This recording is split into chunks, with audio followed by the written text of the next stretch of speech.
Hello all, praise the lord.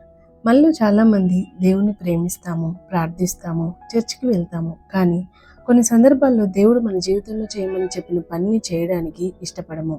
భక్తి అనేది దేవుని మాట వినడమే కాదు, ఆయన చెప్పిన దారిలో నడవడం కూడా. ఈరోజు మనం యోనా జీవితాన్ని చూద్దాం.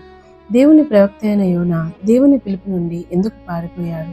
అతని భక్తి అతనికి ఎలా భారంగా మారింది? ఈ కథ ద్వారా మన జీవితానికి దేవుడు ఏం సందేశం ఇస్తున్నారో తెలుసుకుందాం. దేవుడు యోనాను పిలిచి ఇలా చెప్పాడు, నినేవే పట్టణానికి వెళ్ళి అక్కడ ప్రజలకు పశ్చాత్తాప సందేశాన్ని ప్రకటించు. కానీ యోనా దేవుని ఆజ్ఞకు విధేయత చూపలేదు. అతడు దేవుని సన్నిధి నుండి దూరంగా పారిపోవాలని నిర్ణయించుకున్నాడు. తర్షీషు వెళ్ళి ఓడ ఎక్కి ప్రయాణం ప్రారంభించాడు. కానీ దేవుని నుండి ఎవరూ దూరం కాలేరు.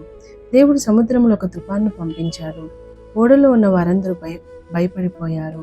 తమ ప్రాణాలు కాపాడుకోవడానికి ప్రయత్నించారు. అప్పుడు యోనా తన తప్పును అంగీకరించి, ఈ తుఫాను నా వల్ల వచ్చింది, నన్ను సముద్రంలో పడవేయండి అని చెప్పాడు. వారు యోనాను సముద్రంలో పడవేయగానే తుఫాను ఆగిపోయింది. అప్పుడు దేవుడు ఒక పెద్ద చేపను పంపించాడు. ఆ చేప యోనాను మింగేసింది. 3 రోజులు 3 రాత్రులు యోనా ఆ చేప కడుపులో ఉన్నాడు. అక్కడ యోనా దేవుని వైపు తిరిగి ప్రార్థించాడు, ప్రభువా, నేను నీ మాట వినలేదు, నన్ను క్షమించు. దేవుడు అతని ప్రార్థన ఆలకించాడు. చేప యోనా ఒడ్డును వదిలేసింది. మళ్ళీ దేవుడు యోనాను పిలిచాడు. ఈసారి యోనా విధేయత చూపాడు. నినేవేకు వెళ్ళి దేవుని సందేశాన్ని ప్రకటించాడు. అక్కడి ప్రజలు పశ్చాత్తాపపడి దేవుని వైపు తిరిగారు. దేవుడు వారిని క్షమించాడు. కానీ యోనాకు ఇది నచ్చలేదు. దేవుడు దుష్టులను కూడా క్షమించడం చూసి కోపపడ్డాడు. అప్పుడు దేవుడు ఒక మొక్క ద్వారా యోనాకు గొప్ప పాఠం నేర్పించాడు. నీవు ఒక మొక్క కోసం బాధపడుతున్నావు, మరి వేలాది మంది ప్రాణాల కోసం నేను కనికరం చూపకూడదా అని దేవుడు ప్రశ్నించాడు. అక్కడ యోనా గ్రహించాల్సిన విషయం ఏమిటంటే, భక్తి అంటే కేవలం దేవుని సేవకుడిగా ఉండడం కాదు, దేవుని హృదయాన్ని కూడా కలిగి ఉండడం. యోనా దేవుని ప్రవక్తే. అతని భక్తి ఉంది, ప్రార్థన ఉంది, దేవుని పరిచయం ఉంది, కానీ విధేయత లేదు. అందుకే అతని భక్తి అతనికి బరువుగా మారింది.